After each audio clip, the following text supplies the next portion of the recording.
Bueno, nuevamente, muchísimas gracias por la invitación.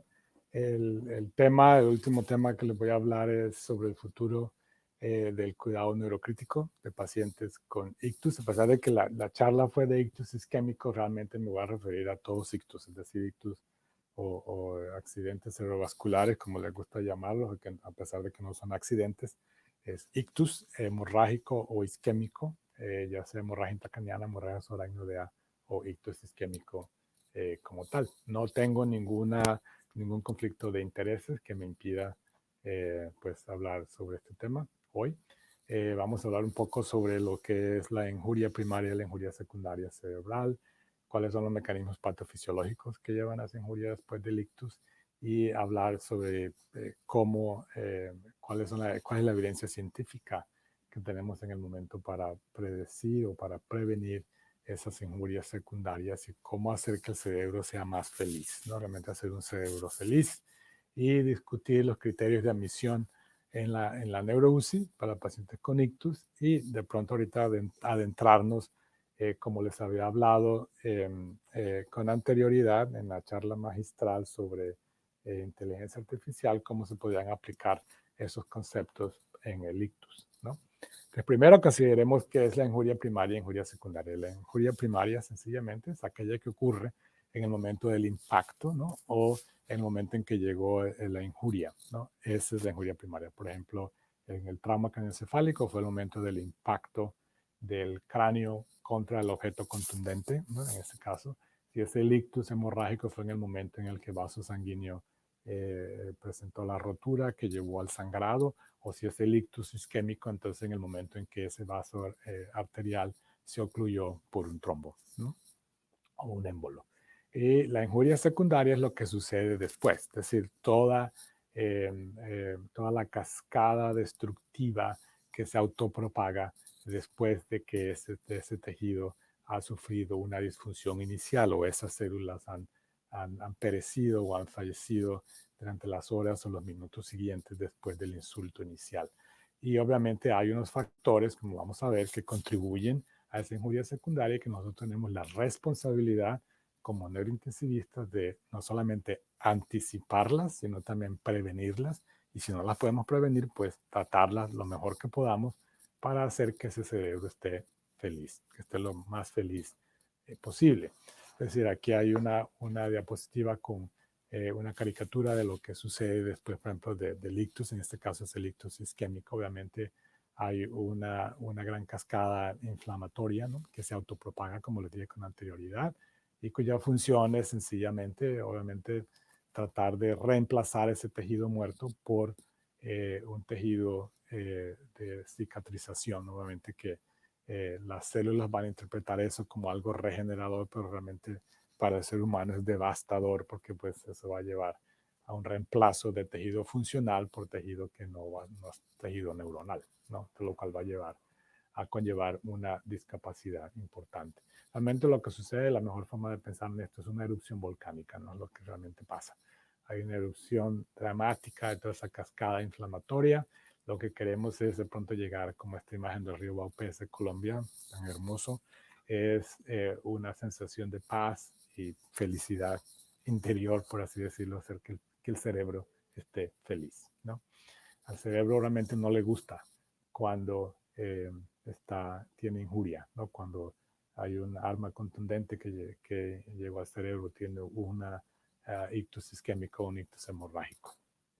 Entonces hay ciertas cosas que al cerebro no le gustan, por ejemplo, no le gusta la hipoglicemia, no le gusta la hiperglicemia, no le gusta la hipotensión, no le gusta la hipertensión, tampoco le gusta el calor, o sea, la fiebre no es buena para el cerebro, tampoco le gustan los cambios de electrolitos, por ejemplo, la hiponatremia o la hipernatremia, al cerebro tampoco le gusta. Entonces, lo que tenemos que hacer es tratar de encontrar un camino intermedio en el cual podamos controlar todas estas variables para hacer que el cerebro esté feliz, ¿no? Entonces, ¿cómo reacciona el cerebro ante todos estos cambios y todas estas injurias? Pues de diferentes maneras. Una de ellas obviamente es el desarrollo de edema cerebral, por ejemplo, si es un trauma craneano o una hemorragia, un ictus hemorrágico importante, esa presión arterial intracraniana va a aumentar y puede desencadenar lo que se llaman las ondas cerebrales A de Lundberg, que si no se controlan va a llevar a la muerte cerebral, por ejemplo. También se desarrollan lo que se llaman los tsunamis cerebrales, es decir, las ondas de despolarización, ¿no? Que van a llevar a mayor isquemia cerebral y mayor injuria cerebral. Mientras más grave sea el insulto, mayor la probabilidad de tener estos tsunamis cerebrales. O simplemente el paciente va a tener un estatus epiléptico electrográfico, lo cual también va a conllevar un peor desenlace final de ese paciente. Entonces, ¿qué podemos hacer? Realmente la manera más sencilla es tener aquí, como dice la diapositiva, este artículo publicado por Nino Stocchetti y por Giuseppe Citerio de Italia, ¿no? Que parece pues como una receta de cocina, pues es mucho más fácil decirlo que lograrlo. Es decir, por un lado queremos mantener una oxigenación, una entrega de oxígeno tisular adecuada, y por la otra queremos modular ese consumo de oxígeno, lo cual parece, obviamente esto es ideal, esto es lo que queremos hacer, es decir, que el paciente tenga una reperfusión, si ha tenido una alteración de la perfusión, mejorar la hemoglobina, mejorar la oxigenación tisular, pero hacerla de una manera adecuada, no hiper o hipooxigenación, lo mismo que la glucosa, evitar las convulsiones, evitar la fiebre, evitar la hipertensión, la hipotensión, evitar la hipocapnia, obviamente mirar si el paciente tiene o evaluar la autorregulación cerebral. Es más fácil decirlo que hacerlo o lograrlo, ¿no? Y esto realmente es más o menos lo que hacemos cuando llegan los pacientes, en este caso con ictus, a la unidad, a la neuro-UCI. Primero, obviamente, mantener la vía aérea, que el paciente esté respirando adecuadamente o esté ventilando adecuadamente, que tenga una buena circulación, se le maneja la presión arterial. Si tiene aumento de la presión intracraniana, pues hay que manejarla. Si hay una coagulopatía, hay que revertirla. Si hay necesidad de hacer una intervención quirúrgica, pues entonces hay que traer a nuestros amigos neurocirujanos a que nos ayuden con esa intervención quirúrgica, anticipar todas estas complicaciones sistémicas y obviamente también aprender a pronosticar y a mirar cuáles son los resultados a largo plazo. Nuevamente, pues parece todo muy sencillo, pero es bastante complicado. Hay demasiados factores en este momento, como sería, por ejemplo, factores humanos que nos van a llevar a la subjetividad. Somos humanos, ¿no? Nuestro cerebro obviamente nos juega la pasada muchas veces, ¿no? Que pensamos que estamos haciendo las cosas bien cuando realmente a veces no las estamos haciendo tan bien. Entonces, hay una forma más objetiva de pronto de determinar, por ejemplo, el ingreso a la UCI. Por ejemplo, en este caso, el paciente que tenga ictus isquémicos. Yo llegó el paciente con ictus isquémico, yo lo traté con trombolisis. ¿Cómo puedo hacer, cómo puedo objetivar esos ingresos al paciente? No es sencillamente porque me gustó la señora Pérez, que me parece buena persona y yo la quiero que ingrese, o es la tía de mi amigo fulano, o es una persona muy importante de la comunidad, entonces metámosla a la UCI, porque pues hay que ingresar a la UCI. No, tenemos que tener criterios objetivos. En este caso ha habido estudios, por ejemplo, de mis colegas aquí de Hopkins, que trataban de determinar cuáles serían esos factores de riesgo y publicaron esta índice que se llama el índice o la escala ICAT, ¿no? Después de trombolisis. Como pueden ver, hay ciertos factores que van a aumentar el riesgo de que ese paciente requiera manejo en la UCI. Obviamente, estos todos son datos también de una manera retrospectiva. Ya le habíamos dicho que hay que tener un poco de cuidado y ser escépticos cuando tenemos datos retrospectivos, ¿no? Pero en este caso quiere decir que si el paciente es, digamos, si es una mujer de raza negra, por ejemplo, con una presión arterial por encima de 160 y que tenga una escala del Instituto Nacional de Salud por encima de 13, de déficit isquémico, ese paciente tiene un riesgo muy alto y va a requerir manejo en una neuro-UCI, ¿no? Y estos son qué tanto se aumentan esos factores dependiendo de lo que tengan. Por ejemplo, si el paciente por ejemplo, tiene una presión arterial sistólica, entonces se va a aumentar la probabilidad o el riesgo va a ser por el 14% por cada aumento de 10 milímetros de mercurio de esa presión por encima de 140.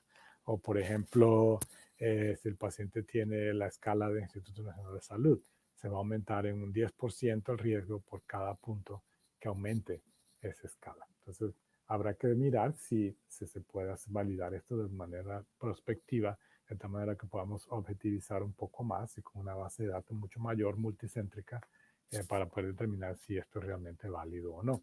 Pero esos son los criterios en generales que tenemos de admisión de pacientes, en este caso con ictus isquémico, ¿no? Como pueden ver, son criterios que muchísima gente utiliza en sus unidades de cuidado neurocrítico. Algunas de ellas son específicas, otras son un tanto vagas, ¿no? Pero pues son criterios neurológicos y criterios sistémicos. Desde el punto de vista neurológico, obviamente, si el paciente requiere manejo hemodinámico, tratamiento de edema cerebral o tratamiento para la hidrocefalia o está en coma, tiene convulsiones, o desde el punto de vista cardíaco se necesita soporte cardiovascular, o desde el punto de vista respiratorio se necesita ventilación mecánica, tiene dificultad respiratoria, o está en sepsis, o un choque séptico, o falla renal aguda que requiera terapia de reemplazo renal, por ejemplo. En ese caso, pues habrá que emitir al paciente a la neuro-UCI. Y hay principios específicos que son neurológicos dependiendo de lo que también necesite. Por ejemplo, si el paciente tiene angioedema importante porque recibió terapia trombolítica antes, sí, va a requerir ingresar a la unidad para el manejo de la vía aérea, por ejemplo. Si tiene alteración hemodinámica también, si tiene transformación hemorrágica importante, que es sintomática, que va a requerir una reversión de los factores de la coagulación, pero de la coagulopatía también, porque obviamente si recibió la TPA, pues probablemente va a necesitar una infusión de crioprecipitado, ¿no? Para revertir esa hemorragia que el paciente tuvo, pero muchas veces es mucho más fácil hacerlo que el paciente está monitorizado en la neuro-UCI. Sin mencionar, obviamente, que muchos de estos pacientes terminan entubados porque no pueden proteger la vía aérea. Y estos serían también los manejos básicos, por ejemplo, no solamente de lo que ya les había mencionado de la vía aérea. Y si hay que entubar a ese paciente, preferimos hacerlo con una intubación de secuencia rápida, es decir, aquí utilizamos muchísimo letomidato, por ejemplo, y la lidocaína, ahí el rocuronio, para obtener ese tipo de intubación. Y el manejo de la presión va a depender de si el paciente recibió o no recibió trombolisis. Si recibió trombolisis, por ejemplo, se mantiene la presión por debajo de 180 sobre 105 durante las primeras 24 horas. Si no, se mantiene hasta valores hasta 220 a 120. Utilizamos solución salina normal para administración de líquidos. Con respecto a la glucosa, ya tenemos resultados ya específicos del estudio SHINE, que se publicó en la revista JAMA de la Fiesta Americana en el año 2019, en el cual se pudo demostrar que la administración de goteos de insulina no mejoraba el resultado clínico comparado sencillamente con la administración intermitente dependiendo de los valores de insulina. Y de hecho los pacientes que recibían goteos de insulina continua tenían una mayor proporción, una mayor frecuencia de efectos adversos como era la hipoglicemia sintomática. También pudimos demostrar con los estudios de la TACH, que tuvimos varias publicaciones, no solamente en la revista médica de Nueva Inglaterra, sino también en Lancet y en la revista médica americana. En este caso, en colaboración no solamente con el grupo nuestro aquí del estudio TACH, sino también con el estudio Interact de Australia, pudimos demostrar que la variabilidad de la presión arterial durante las primeras 24 horas después de la hemorragia influía de una manera importante en el resultado final, es decir, mayor variabilidad, peor resultado clínico, una reducción abrupta de más de 60 milímetros de mercurio durante la primera hora de tratamiento de ese paciente, también resultaba en alteraciones neurológicas importantes, lo cual quiere decir que también tenemos que tener presentes los valores de presión arterial cuando el paciente ingresa, en este caso con ictus hemorrágico. También tenemos los estudios, por ejemplo, de nuestros amigos de Alemania, Julian Bossel y Silva Schonenberger, de la Universidad de Heidelberg, que también han sido nuestros colaboradores por intermedio de la Sociedad Neurocrítica. Ellos también han podido demostrar por este metaanálisis que de pronto en el paciente que llega para trombectomía, de pronto la anestesia general es mucho mejor que la sedación del paciente sin intubación y sin anestesia general. ¿Por qué? Porque probablemente hay un control de los signos vitales y la presión arterial de una manera mejor y de una manera más controlada. También se ha demostrado, ellos también pudieron demostrar que había ciertos valores de presión que también tenían una influencia importante o influían de una manera importante en el resultado final. Y en este momento tratamos de mantener la presión arterial media por encima de 70, ya que menor de 70 por más de 10 minutos está asociada con peor resultado, o por encima de 90 por más de 45 minutos. Solamente necesitamos mantener una presión arterial media entre 70 y 90 en pacientes que han tenido una trombectomía o embolectomía, ¿no? Entonces es importante tenerlo presente. Por último, el grupo de Niels Peterson en la Universidad de Yale todavía nos ha complicado un poquito más la vida, y lo que Niels nos ha dicho es que, bueno, todo depende también de la autorregulación cerebral. Es decir, dónde esté la autorregulación cerebral de ese paciente, va a depender qué nivel de presión va a ser. Es decir, no podemos decir que todo el mundo va a usar zapato número 40, porque el zapato número 40 no va a ser igual para una persona que tiene un pie para un zapato número 38, ¿no? O el paciente que tenga, o si tiene los pies de Shaquille O'Neal, va a necesitar un zapato número 44. Entonces hay que tener esto presente. Obviamente todavía necesitamos hacer más estudios para simplificar esto, y es lo que les trataba de demostrar, que es la complejidad. También el tipo de líquidos que se le da al paciente también va a influir. Si extrapolamos, por ejemplo, el trauma craneoencefálico, todos sabemos por intermedio del estudio SAFE, que demostró que la administración de sustancias hiponcóticas, como es la albuminal 4%, por ejemplo, no es una buena idea. Aumenta la presión intracraneal y muy probablemente contribuye al aumento de la mortalidad de estos pacientes. También la cantidad de pacientes que le demos. No es tanto el balance hídrico como tal, es decir, lo que le damos menos lo que el paciente expulsa, sino lo que el paciente reciba, la cantidad de la ingesta que reciba.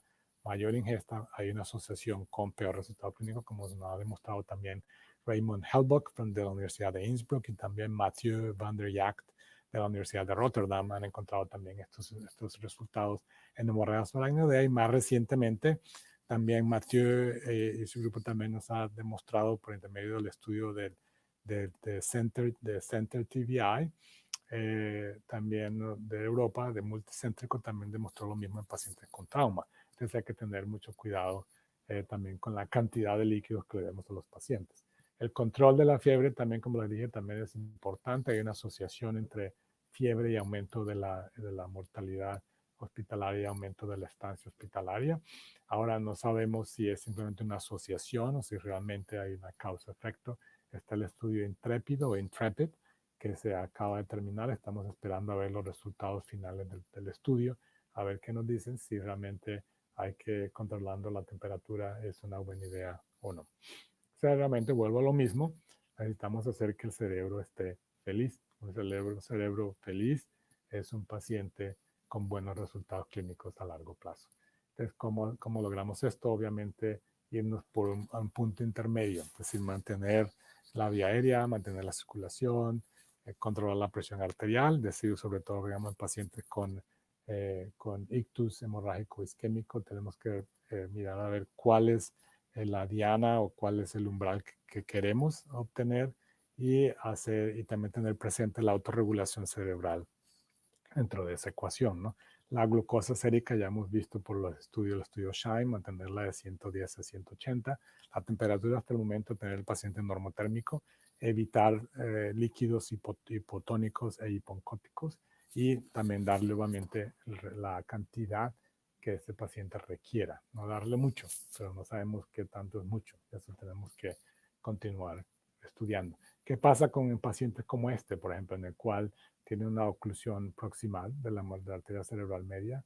Y digamos, en este caso, pues obtuvimos el resultado clínico que queríamos, que era una reperfusión importante, pero terminamos las 24 horas con un ictus de este tamaño. Un ictus isquémico importante con, ya tienes signos aquí radiológicos de presión o desplazo o desplazamiento de tejido de la línea media, ¿no?, hacia el otro lado. En este caso, pues necesitamos probablemente cirugía. Ya vimos, como nos demostró, por ejemplo, el grupo de Juan Sauquillo, María Antonia Poca, por ejemplo, en Barcelona, y muchos otros grupos, demostraron que la medición de la presión arterial no sirve, no nos ayuda. ¿Por qué? Porque la presión arterial aumenta después de que el paciente sufre una herniación cerebral. Entonces, realmente lo necesitaríamos sería después, no antes de que haya un cambio neurológico. Pero ya tenemos los ensayos clínicos como los que se realizaron en Europa, por ejemplo, en el cual se demostró que una hemicraniectomía temprana en pacientes menores de 60 años temprana nos referimos entre las primeras 45 horas después del ictus, idealmente antes de que ocurra la herniación. En pacientes menores de 60 años está asociada con una disminución importante de la mortalidad, ¿no? De un 71% a un 22%, también con una mejoría de la discapacidad de esos pacientes. No solamente les vamos a salvar la vida, sino que vamos a hacer que tengan una calidad de vida también adecuada. En pacientes mayores de 60 años, los datos demuestran que, al igual que en pacientes que son jóvenes, la mortalidad también disminuye, importante, de un 70 a un 33%, pero la discapacidad no. Y de hecho, estos pacientes terminan con una discapacidad muy, muy importante. Esto quiere decir que pacientes mayores de 60 años, no es que no se les pueda hacer una microanectomía, pero hay que tener una discusión muy importante con la familia sobre qué esperar y si el paciente quiere o no quiera vivir, digamos, discapacitado en cama o dependiendo de los demás, o no. Esa es una discusión que hay que hacerla de manera individual. Por último, ya para terminar, también por hacerle el énfasis, como les había mencionado en el día de ayer con la charla magistral de inteligencia artificial, necesitamos de sistemas que nos ayuden a integrar toda la información. Necesitamos de la inteligencia artificial para desarrollar algoritmos que nos ayuden a predecir no solamente esas injurias secundarias, sino también las alteraciones neurológicas y qué tipos de tratamientos realmente funcionan o no para nuestros pacientes. Entonces, el futuro sencillamente, obviamente el manejo de pacientes con ictus en la UCI va a seguir evolucionando. Esperamos pues, que siga mejorando. Nuestro conocimiento ha mejorado de manera importantísima. Por ejemplo, ya sabemos que la trombectomía se puede realizar hasta las 24 horas después de presentación de los síntomas en un paciente en el cual podamos hacer una precisión con imágenes del paciente se puede mejorar o no. Sabemos que la microanectomía también salva vidas y mejora el resultado clínico del paciente. Sabemos más sobre el manejo de la presión arterial, sobre todo en el ictus hemorrágico. Y en el ictus isquémico también que tenemos que tener en cuenta la autorregulación cerebral. Ya tenemos ya mejor umbrales de manejo de la glucosa, pero necesitamos obviamente algoritmos de predicción que nos ayuden a determinar cuáles son los pacientes que necesitan de la neuro-UCI, cuáles son los pacientes que están listos para marcharse de la neuro-UCI, es decir, un triaje más específico, también cuáles son los pacientes que se van a deteriorar neurológicamente y qué medidas podemos tomar para restablecer esa homeostasis intracraneal para hacer que el cerebro esté feliz. Con eso pues termino aquí. Muchísimas gracias.